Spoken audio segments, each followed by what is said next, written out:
Welcome to Table Space Episode 2, a podcast centering around tabletop role playing games and all the passions therein. These episodes are hosted live on X using the Spaces function. If you would like to join one of our episodes live, feel free to follow me, Dylan, at DDuhon, that's DDuhon 92 on X. Hope to see you there. Enjoy this week's episode.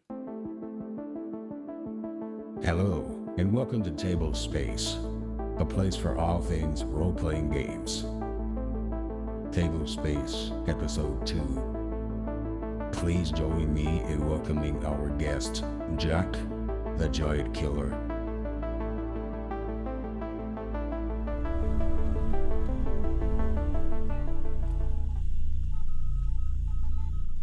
Systems online. Engines online. Gravity drive engaged.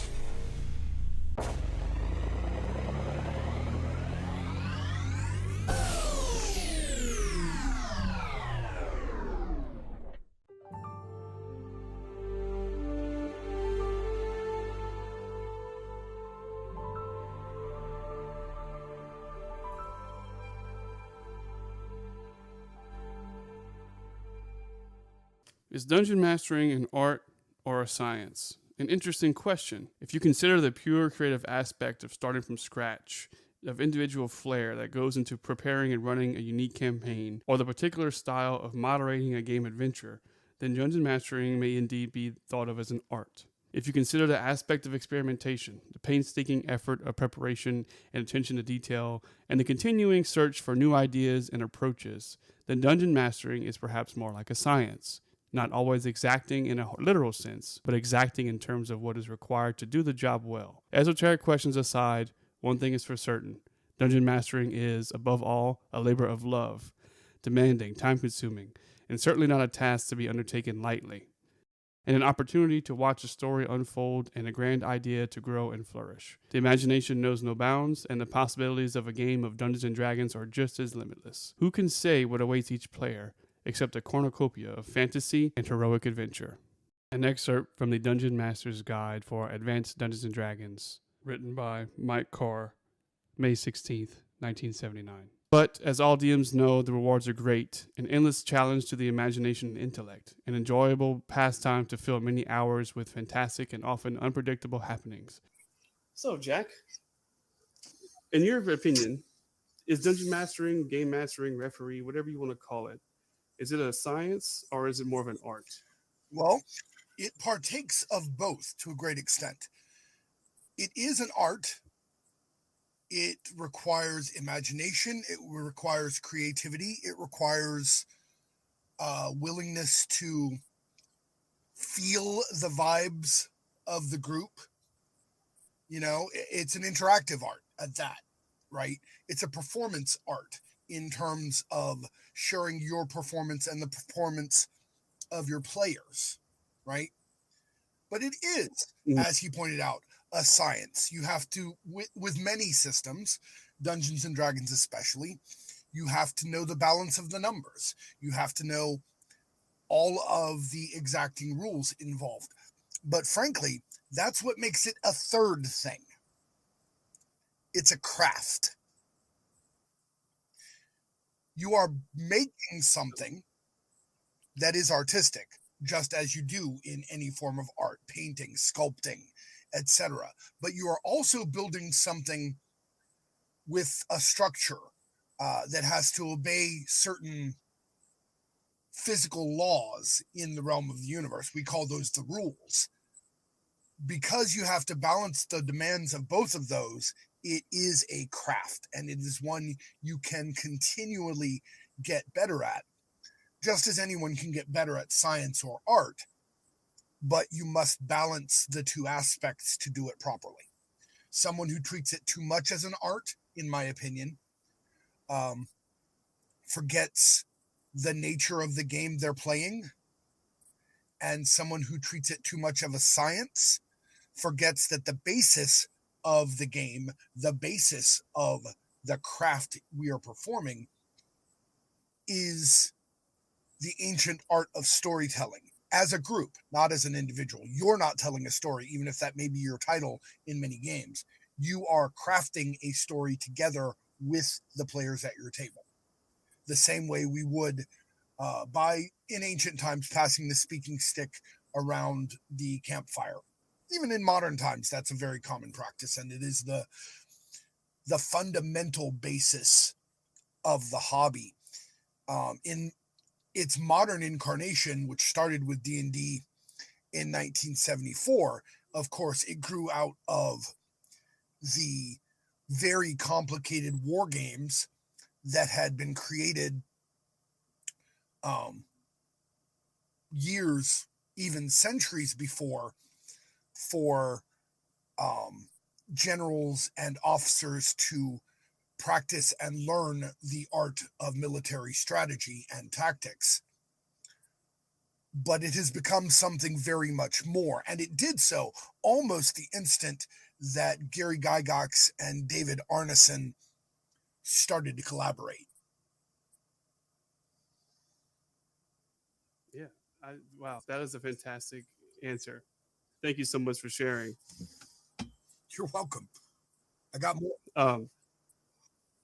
So let me ask you, how long have you been in the hobby of role-playing games? 41 years. Wow. I turned 50 in I turned 50 next year. I am at the same age as Dungeons and Dragons is. I have been playing since 1981, maybe 82, so it might be 42 years by now. I was going through a KB toy store in Louisiana with my dad, and I pointed out the Mold V basic set box with the Errol Otis cover, and said, "Hey, Dad, we can use that to play Tolkien as a family." And he didn't end up dungeon mastering, so I learned, and I've literally been dungeon mastering without stop ever since. That's awesome. So, whenever you first started dungeon mastering, did you see it back then as a craft, or did you see it as more of one art or science or something else? I think it always felt like a craft to me, because it never occurred to me that it was legitimate art. I know better now. And it never felt like a science because it was always creative, right? Mm-hmm. And I was so inspired by Tolkien and his world building and old mythology, because even then I had already studied Norse and Greek mythology, and I've studied a lot more mythology since then. So it always felt like something that combined creativity and rules in a way that made it a craft to be honed. I like that. And as you were playing these games, especially with, you said, with your family, mm-hmm. I ran for both my sisters, and then I started running for their friends, and then I was introduced to some of their older friends who introduced me to advanced Dungeons and Dragons, and then I actually played OD&D and the white box blue covered basic D&D, the Holmes basic, after I had already played both basic D&D and AD&D. And I interacted with so many other dungeon masters and so many other game masters after that. Yeah, I learned a lot in the early years, but of course I've learned a great deal more since then. Yeah. Let me ask you. So I say I'm new to the hobby. I've been running games. I've been the forever DM of my local area for 10 years or so. And I consider that very young compared to some of the people like yourself who've been around since the game started. Oh, sure. But that's also very long compared to some people who picked it up last year. And there's I'm going to just jump ahead of you a little bit and say, one, there's no shame in the game. Everybody's new sometime. Two, just because I'm been in it a long time doesn't make me good. I am good. I'm really good, but it's not just because I've been doing it 41 years. I like that. I like that. That's something that actually, for me personally, I am always striving to learn more about the game. And something that's really kind of fascinated me is more, I don't know if philosophy is the right word to say, but when I'm designing my world and my campaigns and my stories, I try to have it impact the players around me, not just to have a good time, which is something that we all want, but also to have that emotional tie to the game where it feels like, you're accomplishing whatever goals you're setting out. You're defeating evil, you're doing heroic things and changing not only the aspect of the game and the campaign, but changing you as a person. Oh, absolutely.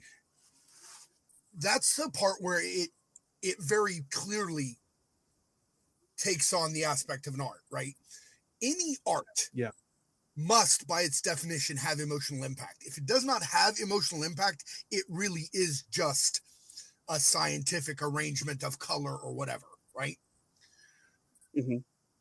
And even more so, art and storytelling and game mastering, very much in particular, will always have an effect on our cognition, on our emotional interactions, but also on how we think of things and how we process problems. Role playing games have a unique ability to teach problem solving to people and to bring to their attention, in some cases, problems that they may not have been aware of in the real world. By its nature, also, art has a tendency to be political, not necessarily anybody's side of political. I'm not getting into that. But Right. but to address political issues and emotional issues and traumatic issues and societal problems and threats and so on in a safe environment and deal with things that you cannot deal with in real life. In addition, it does have that function of fulfilling the need for agency that you sometimes don't have in your real life. The ability to defeat evil when you can't in real life. The ability to help someone or to do good when you can't in real life, right? So you've got the power fantasy aspect and all that, but part of the power fantasy is indeed the ability to make a difference in a world where it seems increasingly difficult to do so. And I kind of want to piggyback off of that in a world where it seems increasingly difficult to do so. I'm curious just because you've been around more longer than I have. What was it like for you personally during like the whole satanic panic of Dungeons and Dragons? Well, in my family, it was perfectly fine. My close family, my nuclear family, as it were, and in our circle of friends. But I was also in the South, in Southern Baptist communities primarily.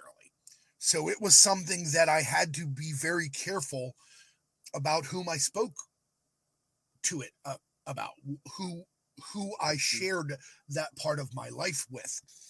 I was already a big, smart kid, so I got bullied for being a nerd. I got bullied for being bigger than everybody else. If they knew that I also played Dungeons and Dragons in addition to watching Star Trek and all that, it could have been very uncomfortable and unpleasant for me. But as a young man, as a child, and as a young man, I moved around all the time because my father was in the Navy and then he was in the oil field. So I got used to hiding part of myself any new place I went because I was already going to get picked on for being the new kid and being big and being smart. I couldn't afford to risk the additional public ostracism that could happen from being too far out there, especially in many of the southern states where just touching Dungeons and Dragons meant I was toying with the occult, which is really funny because one of the things that happens is I got really interested in mythology and the occult, and I know an enormous amount about them in addition to gaming. I myself am not a believer in any particular religious system, but I have studied the majority of the religious systems and mythologies on the planet at this point.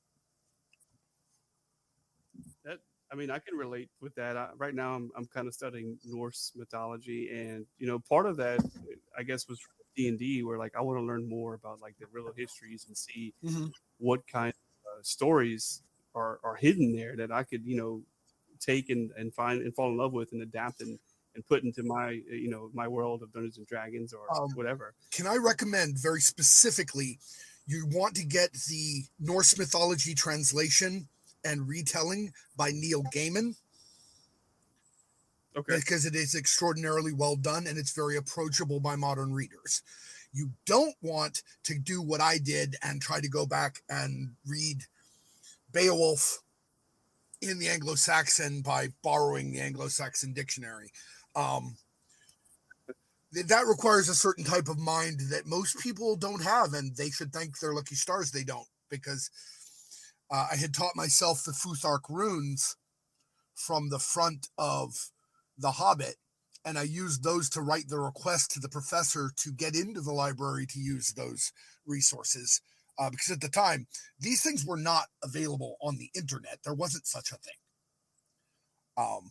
So there was this one copy of the Anglo-Saxon dictionary in Northwestern State University in northern Louisiana. And to get access to it, I had to prove that I wasn't just a casual. So I wrote my request in Runic and got the opportunity to do so. Wow, that is very interesting. Thank you for sharing that story. I'm actually from Louisiana. I live southern Lafayette area. I'm not sure. I lived in Lafayette for on two separate occasions for a couple of years each. I also lived down in the Atchafalaya Basin, and I lived in Belle Chase, just outside Nolens. Wow, yeah, small world, man. Yeah, if there's any particular state I sort of call home, despite having lived all over, it's probably Louisiana. Well, good to hear. Which you can probably tell from the way I pronounce the place names. Yes, absolutely. So you told me that you're doing role-playing games, world building, and running games full time. Yeah. What point did you decide? Is that something you always wanted to do? It's something I thought I could do, but I was scared of it. My mom even told me Jonathan, because Jonathan's the full name. Jack is a British shortening of it, and I use it because Jack the Giant Killer is a great mythological character. But she told me, Jonathan, you should write this stuff. You do so much work building these worlds and making up these stories. You should write them down and sell them. I was like, Mom, I can't make a living doing that, blah, blah, blah, blah, blah, blah, blah. Probably should have done it when she first told me to. My life would have been very different. But about 2 years ago, after 15 years driving a forklift, I hurt my back and became fundamentally not entirely disabled, but disabled enough that I can never work a heavy labor job again. And my partners and I came to the conclusion that what I needed to do at that point was go ahead and give the professional content creator job a try. The first thing I started with was world building, specifically world building, I guess, tutorials on YouTube. And that's the first place I started doing anything, was the Of Gods and Game Masters channel on YouTube, which is full of world building tutorials, about 10 of those now, and some actual plays and a bunch of short humorous content, tabletop related poetry and monologues, that sort of thing. I think you've seen some of my monologues on either YouTube or TikTok. They're great. They're great. But from there, I then got on Twitter for the express and only reason of promo for my YouTube channel. And then I found out there was actually a greater demand for the written materials than I thought.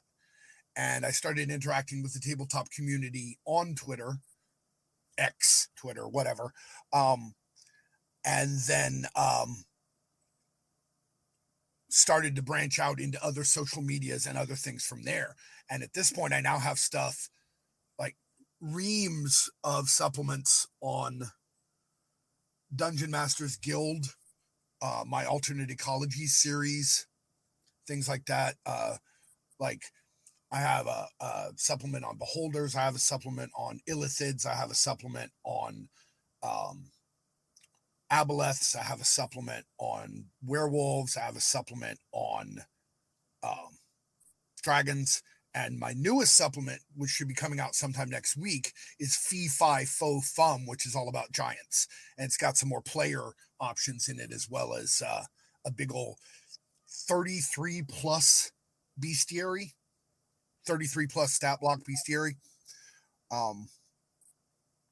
And then I've got all my stuff on drive-through, and I've got stuff on my home site. And yeah, I'm all over the place at this point. So. And how long have you been doing this for? Full time? Like I said, about 2 years, I guess. 2 years, yeah. Okay. Yeah, and then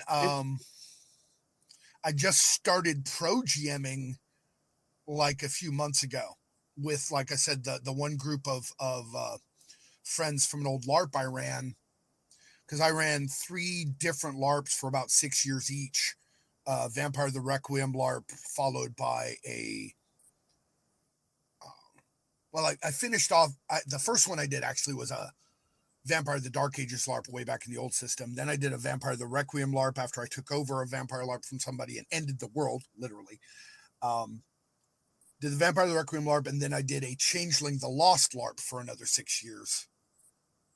And that's not all of the ones I did, but I had friends from those LARPs who loved my storytelling style, so they came and asked me to run a Mutants and Masterminds superhero game for them, and that's where I started getting my first pro game.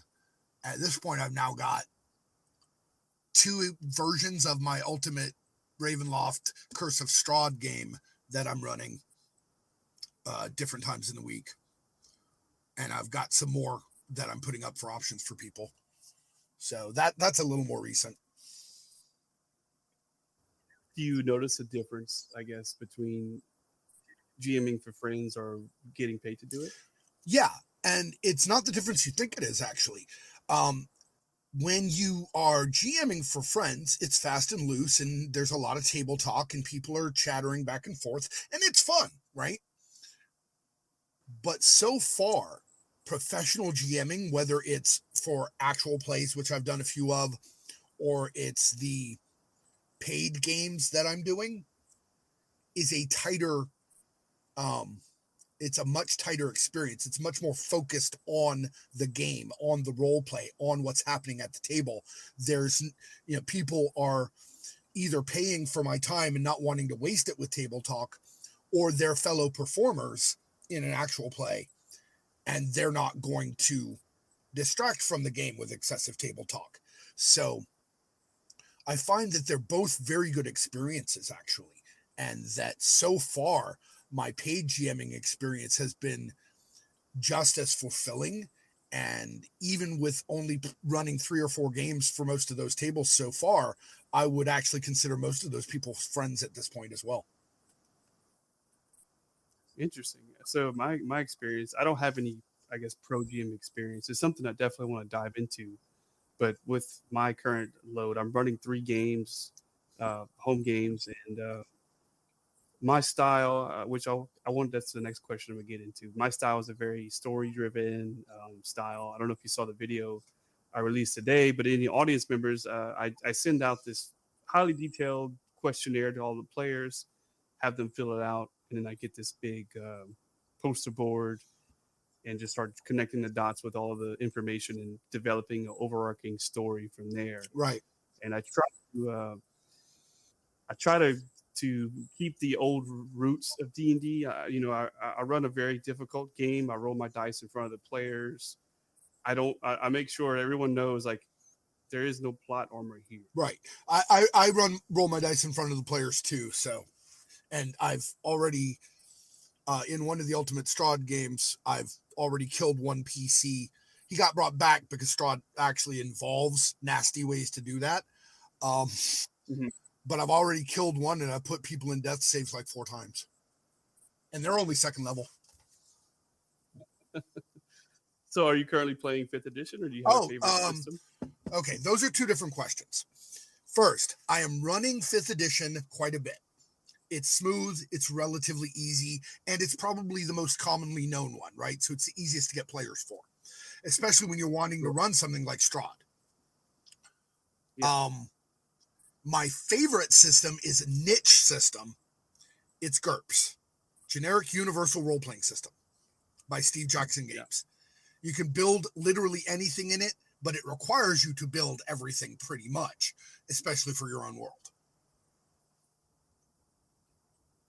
Gotcha. I'm also really fond of Mutants and Masterminds, which is also point-based. It's mainly for superheroes, but it's surprisingly versatile for anything with powers more than human. Like, I've used it to build fantasy characters, and it works out really well. I've used it to build Star Wars characters. I've used it to build and am running a home game for urban fantasy with the Children of the Gods, dealing with dragons and vampires and all that, all in the same setting. Yeah, I like point-based systems where you can build nearly anything you want. While I enjoy D&D 5, and of course I'm beholden to D&D because it's what I started with, and I love I sometimes want to play it just for the nostalgia, right? Right. But I really love the feeling of classless point-by systems where they go, hey, I want to be able to do this, and you figure out how they can do it, rather than, well, I'm a rogue, you know? Yeah, I know what you mean. What point for you did you realize, I guess, hey, let me circle back a bit.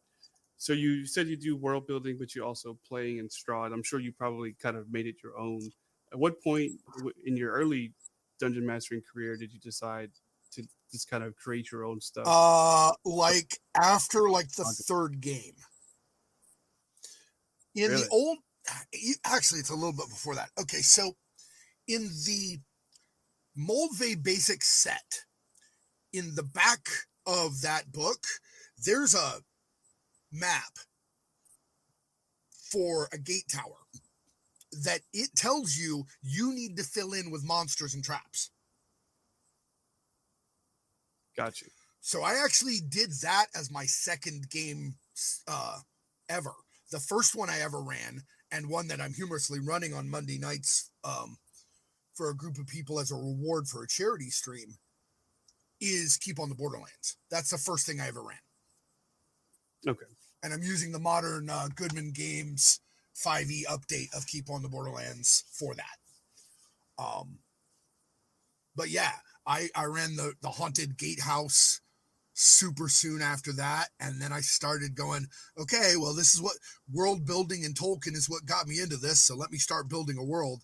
Of course, some of my early worlds, looking back on them, were, I was 8, 9 years old. These were not deeply serious worlds, Sure. no matter how much I thought they were. In one of them, I specifically used the Klingon dictionary as Goblin, for instance, which worked surprisingly well. But yeah, I've been world building literally almost as long as I've been dungeon mastering.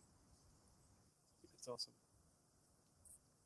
Is that what these games do for you? It's give you that connection to world building and be able to just craft whatever you want, essentially? It's part of it, certainly. I greatly enjoy the art and craft of building a world from its fundamentals all the way down or up to the details, which is one of the reasons that when I got on YouTube, the first thing I did was start a world building series to explain some of the ways that can make it a lot easier for people.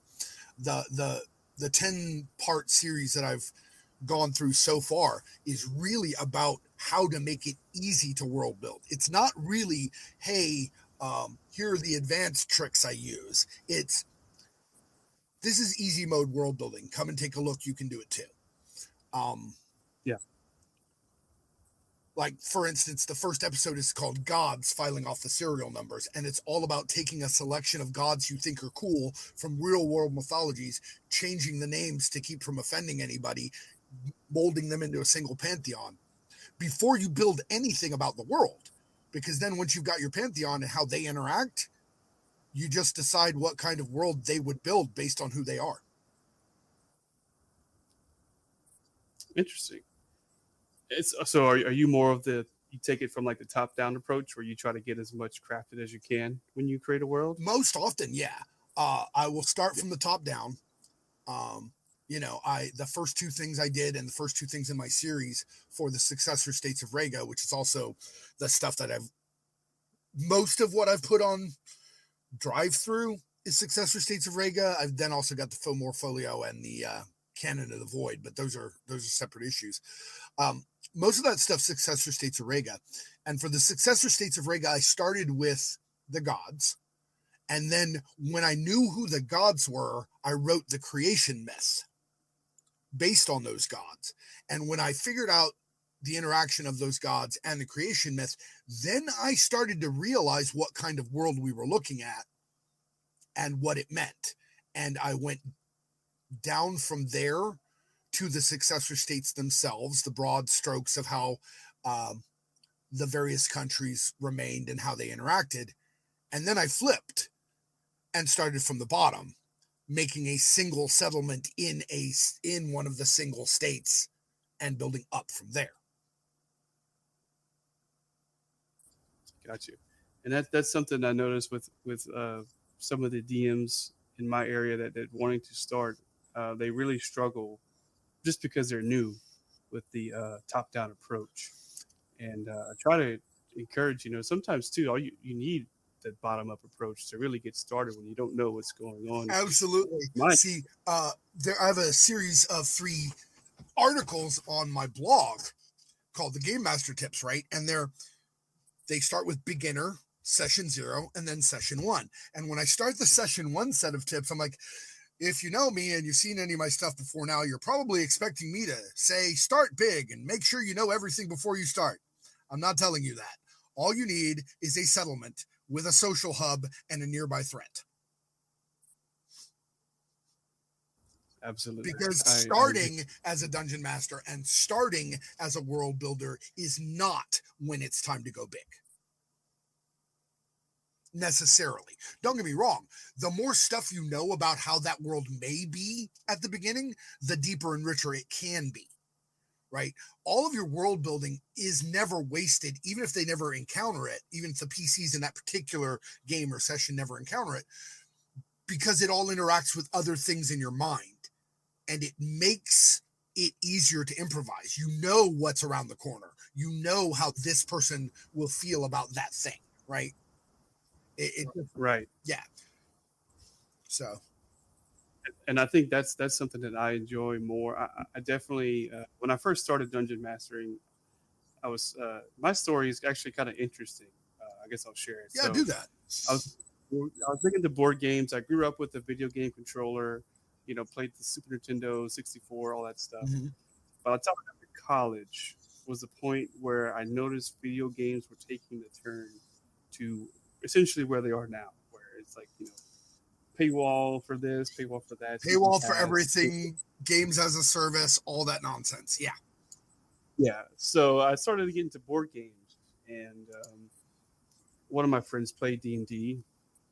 He worked at a bar. He had a lot of friends, and they played for a good while. And he was like, "Hey, you want to play D&D?" I was like, "Dude, I've always wanted to, but I don't know anybody that plays." So he was like, "Okay, we'll run a game." Mm-hmm. And what he did was he ran us through the Legend of Zelda: Ocarina of Time. I don't know if you played the game. No, but I know some about it, and I know. Interestingly enough, I know several people who have used it as the basis for a D&D setting because it makes a lot of sense, honestly. So, well, he runs us through like the first dungeon of the actual video game, and we had a good time. Don't get me wrong, but this was 4th edition, and he had sent us to the online creator tool, and I was just kind of lost in what was going on. Mm-hmm. And so by the time we finished, I was like, man, this was fun, but listen, I have like 5 board games in my closet that can do this better Right. because it was essentially as if we played like the Castle Ravenloft or the Wrath of a Shadowland board game. You know, we just kind of went through, rolled some dice, killed stuff, and that was it. And I was like, yeah, Right. I have games that do this. It was fun, but a lot of work.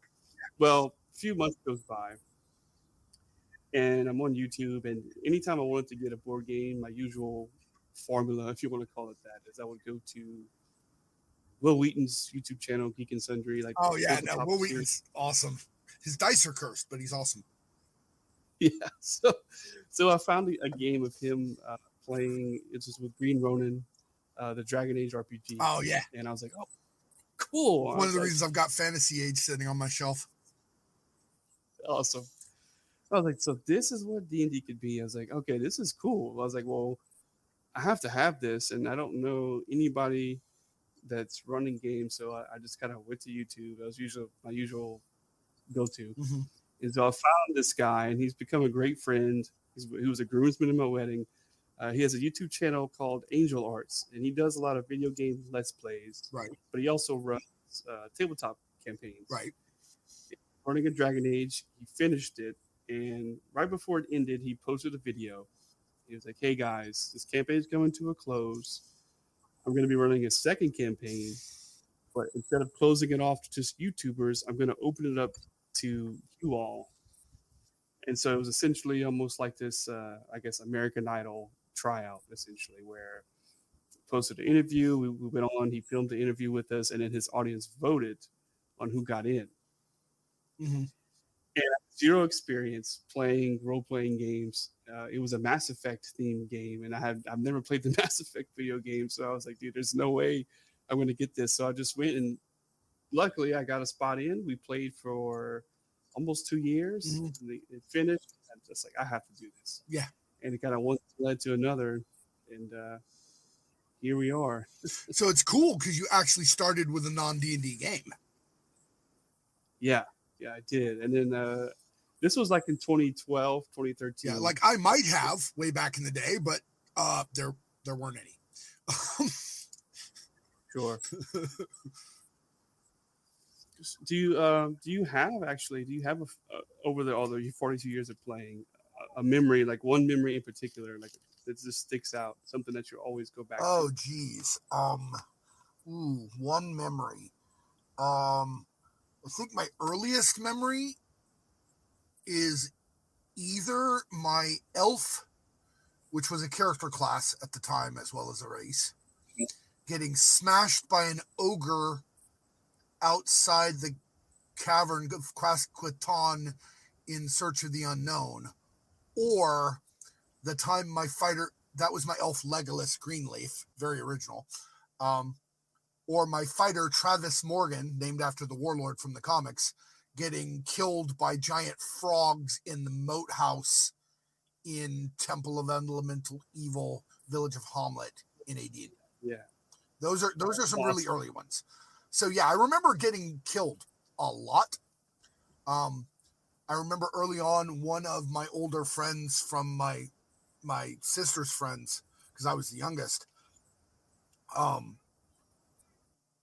had a character where he pretended that he was calling on these various gods to cause people harm, and he was yelling these names of these gods, but it turned out he was actually using a psionic blast.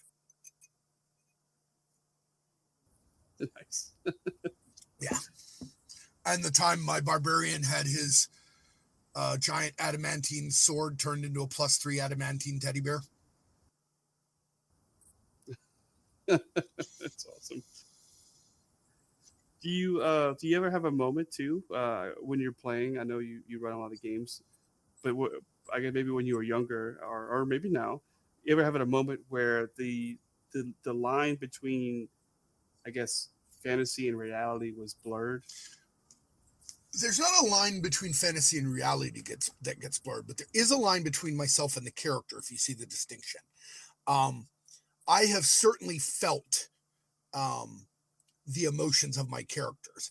That's a thing that the LARP community refers to as bleed. And it happens fairly often in LARPs because LARPs tend to be a much more immersive environment. but it also happens at tables where you've got a really intense group and it's immersive. So it absolutely happens. Bleed, I do resonate with that. I have a very limited experience to LARPing. I'm not sure if you've ever heard of the Night in Question Vampire Masquerade LARP. I don't know anything specific about that one. I know a lot about Vampire the Masquerade and have been in a ton of Vampire the Masquerade LARPs, but Sure.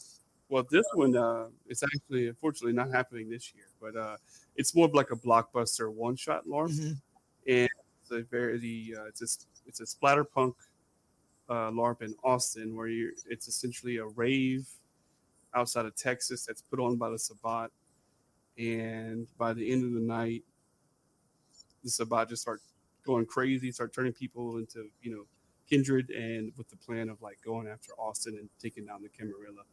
oh, that's pretty neat. It is. If you ever get the chance to go, I highly recommend it. The Jackalope Studios, the company that runs it, they do an amazing job. Yeah, the problem is if they're still using chops, if they're still throwing rock, paper, scissors, I'm not interested. I got really badly burned on rock, paper, scissors, which is one of the reasons I transferred over to Vampire the Requiem, because then I could use cards to simulate dice, and it was a lot simpler. They use their own bespoke system. I'm not too familiar with the LARP scene, as I said. Like, I don't think they use like any actual official like Vampire the Masquerade LARP rules. Mm-hmm. The custom. I think it's like a bespoke system. Yeah, the newest version of Vampire the Masquerade 5th edition is going to require an entirely new set of LARP rules simply because they have specific dice and the dice are read differently. So you're either going to have dice rollers on phones or some new system built to run that exact system in a LARP. Interesting. Yeah, I just recently got the Vampire the Masquerade 5th edition and Werewolf the Masquerade Werewolf the Apocalypse 5th edition rule sets. And they're very interesting, very smooth, very fast, but they have dice that are specific to the game. Right. Yeah, I really like I have Vampire. I really like the mechanics of the hunger system. That really just... Yeah. It's the hunger system and the hunger dice that are going to make it hard to simulate going directly into a LARP, right? Sure. Yeah, we'll figure it out, I'm sure. Okay, well, I guess my last question for this episode, and again, any you listeners, if you would like to come up as a speaker, I'm fine with that if you have a question. At what point did the game, this hobby, everything just impact you on a personal level to just have this burning passion in you to just make this, like a part of your life? Oh, man. In terms of making it a regular part of my life and the burning passion for it, probably at 9 years old. Like, I got hooked into it early. It satisfies a lot of very visceral needs in humans once you try it. I have an article about that on my blog called The Third Space, and the need to have a place, even for non-religious people like myself, that is not work and is not home and that you go to regularly, and where whatever masks you put on there are the masks you choose, not the masks that society forces on you. I love that answer. I agree. Let me ask, how often do you get the opportunity to show these games to new people who have no idea what this is, or if they think of D&D, they just think back to the 80s with the Satanic Panic because they just don't know? Not super often, although 4 of my players between the 2 Ultimate Ravenloft Strahd games are relatively new. Like, they've only played once or twice. So I am definitely teaching them about how intense it can be and how cool the role play can be and how much more potential there is in the game than just the rolling dice and stuff, right? I'm trying to reach out more to brand new people. It's like I have at least 1 or 2 games where I specifically say, look, I will teach you to play, learn to play games on Start Playing. And hopefully I'll be able to do some more of that because it really is a lot of fun. I do teach, like I've taught my children how to play. And I've taught some of my friends' children how to play. So I guess that counts. Absolutely, yeah. Most of my experience, I guess, with my side of has been teaching new people, and that's kind of almost become my second joy of this hobby. Oh yeah. Well, if anytime you're in an area where there aren't a lot of people who already play, that's almost your only option to get players and to get other, teach them to eventually take over the reins of good dungeon master, and so you get to play. Well, is there any last minute questions? I wish I could hold this space longer. I'm just kind of coming short on time on my end here. Yeah. Any last questions or anything from anybody? Did you have anything else there, Gnome? I would basically, if you're doing D&D for kids, there's great people here on this platform. Oh yeah, definitely. TTR for kids, Michael Luck, I think. Luck of the Dice, Michael Lowe, something like that. There is Daddy Rolls a One. Yep. Who does a lot of the background and history of D&D. There's Red Worm. Oh, Red Worm. Red Worm is one of my favorites. Red Worm and Wormling, the 6-year-old DM. Absolutely good stuff. 6-year-old DM is awesome. And if you can, and believe me, I have promoted their stuff not only on this format, but also on my Instagram and everywhere else I can find them. So they're amazing, so I don't blame you. Yeah. Great content, great advice. And if you're ever doing a children's based game, it is probably the go-to on that is Red Worm. And okay. Yeah, he's definitely a great place to start. Thank y'all. You're very welcome. Yeah. Did you have any other questions, ma'am? I don't think so. I really enjoyed listening and kind of hearing your story and all the experience that you have. Obviously, Dylan is, to me, the most experienced person because, out of our whole friend group, he's probably been playing along and he DMs all of our games. Right. So it's just interesting to hop on here and kind of hear everybody else's story and get to know more about the thing that my husband loves so much and that I'm starting to fall in love with too. So I just appreciate you, opening up and sharing your story. Well, I'm glad to do so. Thank y'all for giving me a chance to chatter people's ears off about something I am extraordinarily passionate about. Thank you all for coming to the table. Until next time, remember to always master your game.